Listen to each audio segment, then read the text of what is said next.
Excellent. Well, it's wonderful to meet you, Kim. Thank you for taking a minute out today. I appreciate it. I'm excited to be on your podcast. Me too. And it's very nice that we're both in the 816. It's rare, but we're here in Kansas City. So let's begin with this.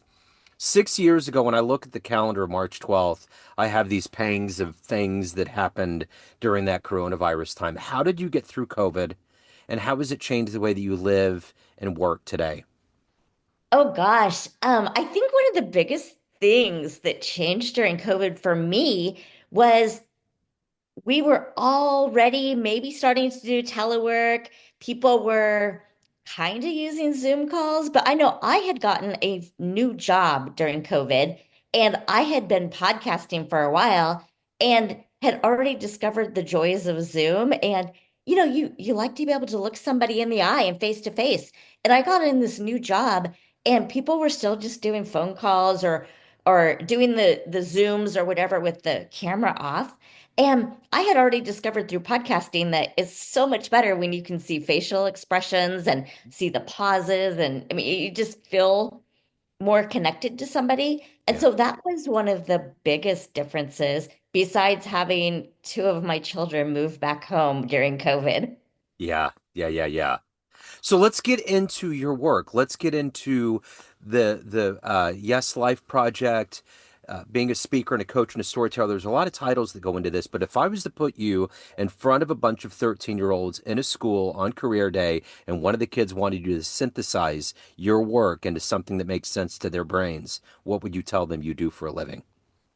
I talk to people about making the most of their lives, to say yes, to live like there's no tomorrow, because we are not guaranteed tomorrow, which maybe is a depressing message for a bunch of 13-year-olds, maybe hard to relate to, but we are not guaranteed tomorrow.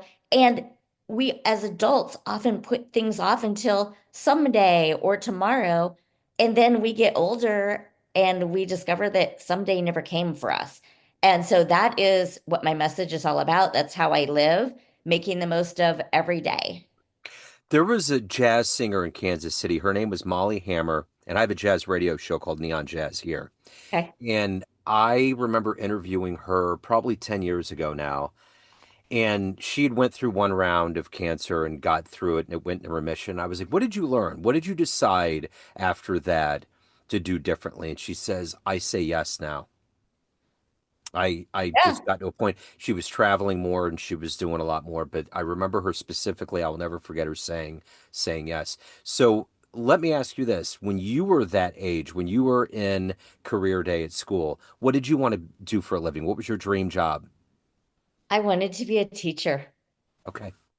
And there's probably times throughout my entire life that I wanted to be a teacher. And I suppose in a way I found a different path to that because speaking and coaching is teaching. I mean, it is one way of teaching, but I'm just not teaching elementary school kids in a classroom, which was what I wanted to do at the time. So talk to me a little bit about, are you from Kansas City originally? I grew up in Omaha. Okay. Okay. So what were some of the foundational elements growing up that gave you this zest, this kind of foresight for life to help people do what they want to do it now and living in the moment? What were all these seeds sown? It sounds like that typical meme that you see passing around. When I was growing up, we drank out of the water hose. But we truly did live as a neighborhood community, and all the kids would play outside in the front yard. And as one of the older kids in the neighborhood, we would take all the younger siblings and all the younger kids on these, I don't even know how long they really were, but they felt like really lengthy bike rides. And you would just go out. And I really did grow up in that era where you stay outside till the street lights come on, and then everybody knows that's where you flock back to the houses and the neighbors right in front of your house. And I just think that, I don't know, we grew up in a great time where you were encouraged to explore and encouraged to use your imagination. And that is another thing I think too, is that my mom especially gave us an environment where we got to play and use our imaginations all the time. I'm thinking about that more and more now as a Gen Xer. We come from a generation, there's this bridge between that kind of baby boomer older generation, the oldies, the classic oldies top 40, and the newer version, and what these kids are experiencing today, which is just almost just too much. Everything's clamped down. Everybody's concerned about lawsuits. Everybody's worried about the state of how things are. But it seemed like growing up in the 80s, there was a latitude to literally do whatever you needed to do. Like it just, there was so many things that were at your disposal, and people weren't freaking out about it all the time. And it just seems like that world, that era, has just completely gone away. Well, and we also didn't grow up in the time where you could see what your friends were doing on social media, True, didn't know if you were left out of stuff. Every mistake you made didn't show up on social media. I true. mean, you got to try things and fail without the whole world knowing about it too. Yeah, that's totally true. And I think about the young female brains, especially when it comes to like Instagram and those things. There's such a level of competitiveness, and it really does grind down in a very specific way. It's a lot. Um, Yeah, I have three girls. I mean, they're all grown now. My youngest one just graduated from college, but yeah, it's true. I mean, I think it just really affects you, and I mean, your self-esteem somehow gets tied up in what you see on social media. yeah, for sure. So let me ask you this: who's been your heroic, inspirational force in your life that it's allowed you to find where you're at, to find your real, true professional place in the world? Hmm. I don't know that it's really a person. I would say that it's more some of the hardships that I went through and I overcame. Yeah. So, so I guess with that being said, what was something that really made you round that corner, that made you decide to do the work that you're doing today? Was it a client? Was it something in your life? Was there something that was revelatory that got you to this point? There's a couple of different things. I had breast cancer 10 years ago. And Yeah. so that's one of those moments in your life where you sit there and you think, wow, I mean, what if I don't get tomorrow? But I also, about 5 years ago, started the process of getting a divorce. My youngest daughter was in high school. Baby was getting ready to move out of the house. So we started that process. And once she got off to school and my husband moved out of the house, I was kind of in that situation where I'm like, what do I do with myself? Because I always had my own activities, my own interests. I didn't really feel like I was one of those moms whose life was wrapped up in the kids. Yeah. But yet, baby, everybody's out of the house now, and I'm suddenly home alone with the dogs.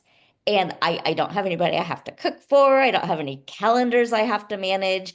And I'm kind of sitting there going, what am I supposed to do with my life right now? Which, if you're a busy mom in that stage where all the kids are at home, that probably sounds like a really nice thing. But I was kind of like, what do I do with my time? And so I started going paddleboarding at night out Yeah. at Shawnee Mission Park. I realized that I had just started watching television at night. And I just felt like it was a huge waste of my time and there has to be something better to do with my time. So I started going out. It was late fall, started going out to Shawnee Mission Park at night and paddleboarding at sunset. And I would post my pictures on Instagram or Facebook. And all of a sudden, I had all these friends who were asking, oh, what are you doing? Can I go with you? And so then I had people going with me. Yeah. And one day, one of my friends, it was now almost winter, one of my friends said, we know there's like a kayaking group. You should start kayaking. And I'm like, I've never kayaked. I've never done that kind of stuff, but okay, it might be a way to meet some new people. And so that was kind of this thing that steamrolled this whole new life that I have. Fast forward a couple of months, a friend sends me a KMBC documentary about a race called the MR 340. Hmm. MR stands for Missouri River, 340 miles from Kansas City to St. Louis. It's I think you have 85 hours to get from one end to the other. It's called the world's largest nonstop river race.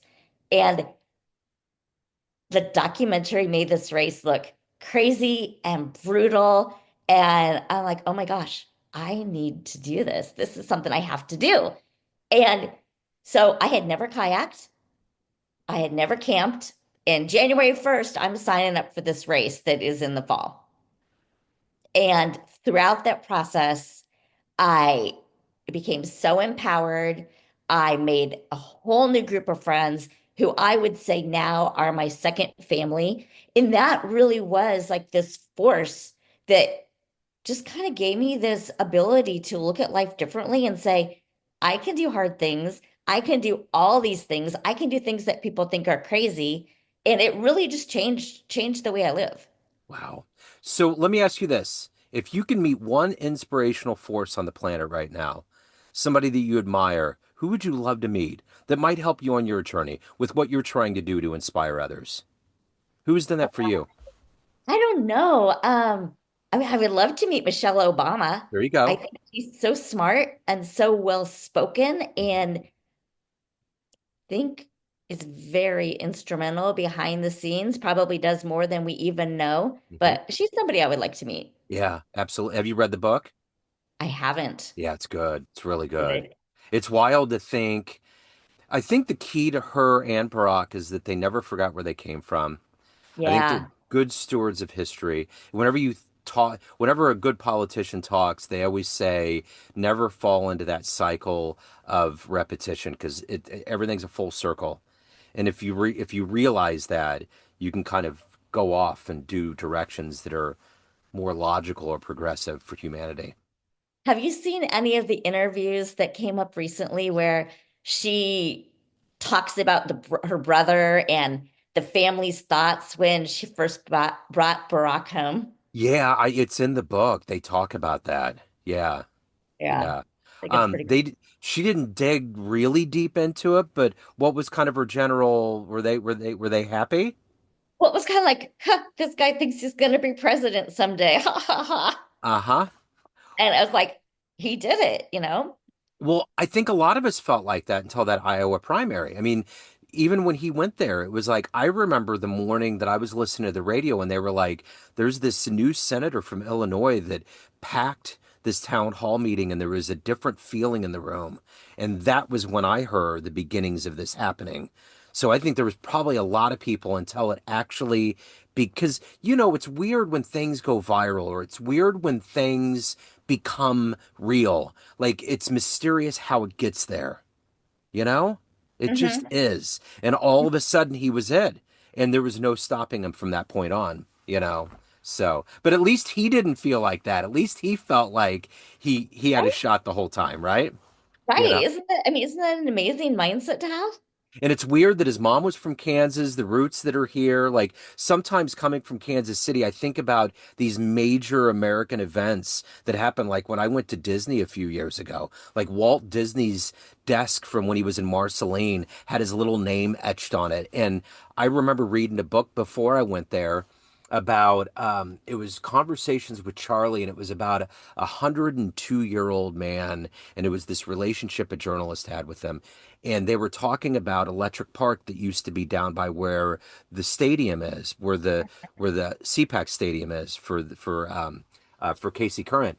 And it used to be a big amusement park, and it was full of fountains and lights. And that was the template that Walt Disney used before he went to California to make Disney World. It all came from here. That's pretty cool. Isn't that weird to think how those Yeah. things kind of happen? So let me ask you this. What is the motivation for you to do this work that you do, to get people to decide to change their lives, to say yes? Because the human mind, no matter where you're at, can be murky and you got to go through it. How do you maintain that level of optimism and hope and take care of yourself at the same time? So a year ago, I started dating again, and I went through a really bad breakup that just really knocked me off my path. Just really, I mean, I hate to say destroyed me, but it really messed with my mind.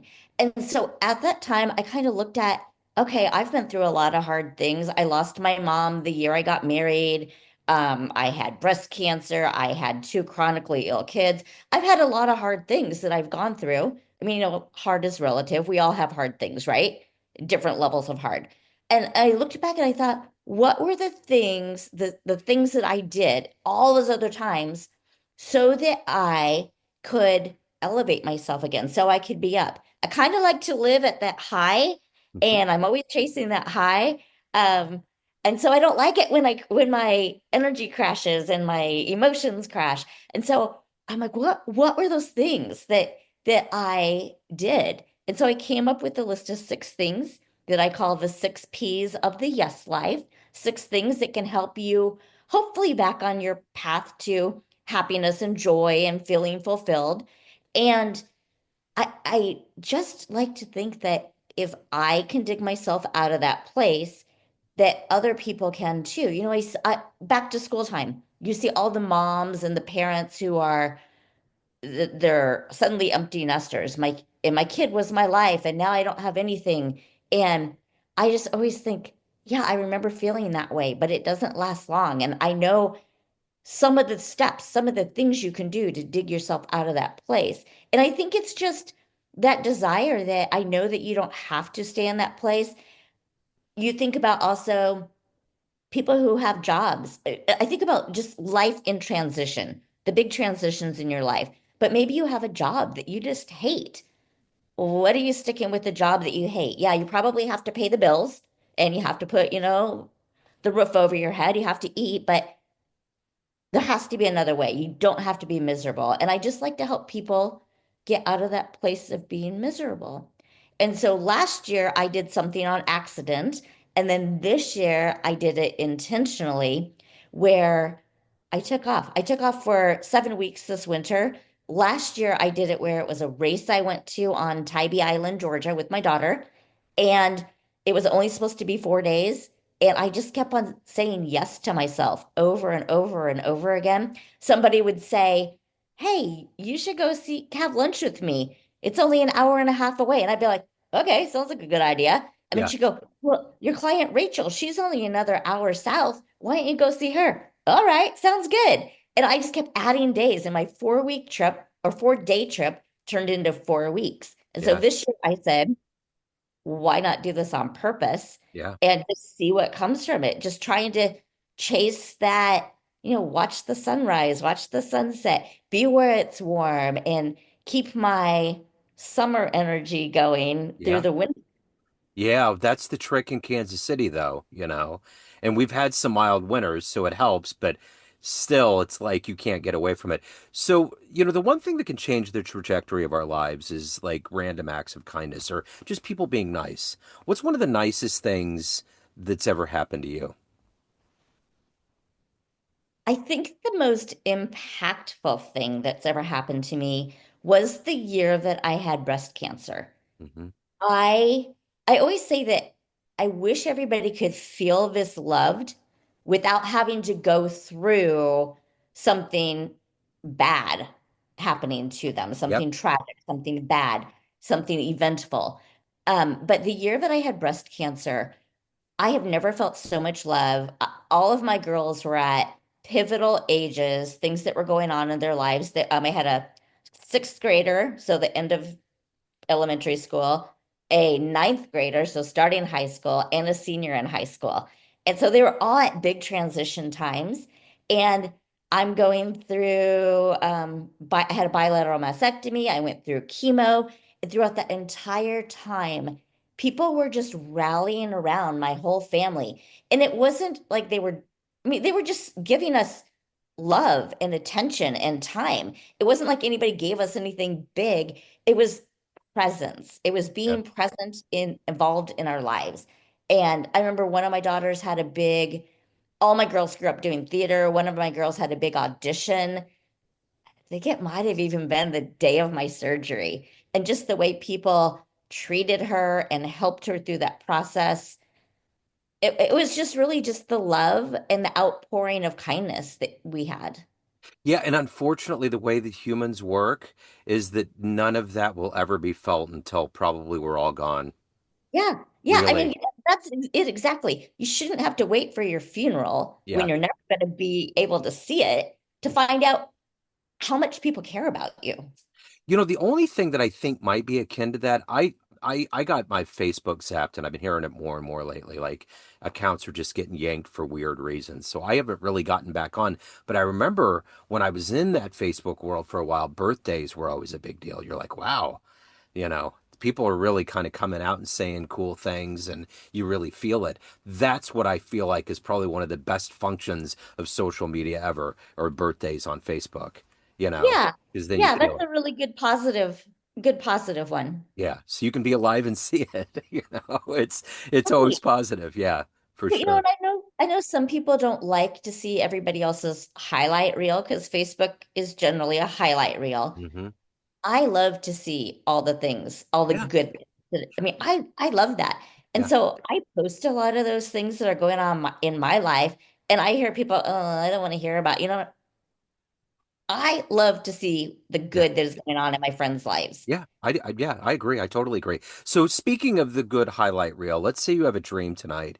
You run into the 18-year-old version of you, and you walk into the room and there's a film projector. You click play on it, and there's a 60-second highlight reel of the life that you've lived and orchestrated. Would that young version of you believe that this happened?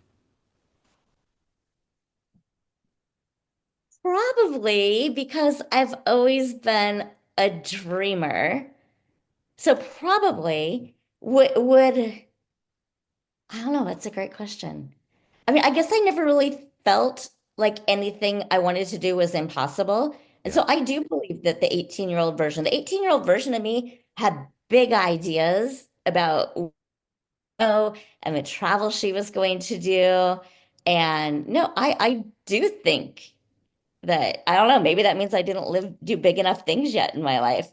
yeah. No, I think that's great. Would you give any advice? Advice to The my young 18, version. Yeah, I would just say to stay strong and stay resilient because your life will have some rough patches, but know that you always find a way to rise above it and you always find the way out. The one thing that you talked about, you mentioned Michelle Obama, and I'm thinking about, I don't want to get into anything political, but it's hard to escape that living in America right now is a frightening time between war and immigration and things that are just happening. It's a weird, weird time. And with what you're telling people to do and helping them get to a better place, do you feel like there's more urgency? There's more of a human urge along the board for people to start doing things kind of after COVID? Are you feeling like that's happening now? I went to, oh gosh, I keep forgetting what it's called. It's the talks that they have at the Kaufman Center, Is it TEDx? no, it's not transformational talks. Anyway, it's a talk series, Yeah, and there's one speaker a month that comes in. And I just went to one this week where he calls himself an explorer. He's also an engineer. He's a National Geographic sponsored kind of person. yeah. He gave a really great talk about what makes us human. And I forgot how that tied into what you were talking about. But just But the urgency of what we're living through. well, yeah, so he was talking about how what makes us human compared to AI is our ability to care. It's our ability to reach out to somebody else and pull them up to help the people around us. And I think that it really hit me because it talked about, I think what's wrong with our world right now Yeah, is that we want to fight and bicker and things more extreme than that, but we won't go there. But we want to fight with each I other. know. And what would the world look like if we just tried to be human and we tried to show others kindness and compassion and help out our fellow human without worrying about what they look like Yeah, or all the other things that divide us? Could we just get back to trying to be human, trying to be good people to each other? And his point of view was he studies like the lost civilization. So he studies like one of the one he talked about was the Mayan civilization, which we all learned about in what, fourth grade. And he had some really cool technology that kind of will show you what's underneath the earth. But he was just talking about, what makes a society survive. Yep. And part of that is community and the fact that we need each other. Yep. Yeah, I think it's interesting, this AI thing. I've been kind of trying to reverse the whole AI thing from being an enabler to just having fun with it. Like I've had these ideas of like inventions my whole life, and now I can put it into a AI machine and I can see what it looks like. Like I always thought, how much fun would it be if Barack Obama was from Omaha and they renamed it Obamaha? So I put it in AI and it's a really cool rendering. Like his head's like on top of a building and it's like all like it's renamed. But like those things, I think we can have fun with AI, but there's always got to be that human element. Or it can be used to help us with an existing abstract. But using it for judgment and using it as an absolute, I think kids need to understand. Because, I mean, we used to say growing up, keeping it real, and I never thought that term would be as paramount as it is now, because it really has gotten to a point. Like, my son will pull up videos sometimes of press conferences, and I'm like, that's not real. That isn't happening. You just It's know it's scary. not. It's Yeah. scary. And we're getting to that point. And especially with young kids and bots and influencing people with elections and all of these other things, it just is going to get flooded into social media, like we were saying before. You can't just go out and do something stupid without having the potential of someone filming it and absolutely destroying your existence, you know? Right. So it's interesting. So let me ask you this. If everything that you've done in your life up to this point, accomplished, overcome, adversity, exhilaration, what are you ultimately the proudest of? Raising my three girls. Yeah. That will for I just spoke at a retreat 2 weeks ago, and that topic came up with one of the women that was in the room. And when I was speaking, I said, you know what? I am with you. For me, my proudest accomplishment, my major accomplishment, the my purpose for being will always be that I raised three amazing humans.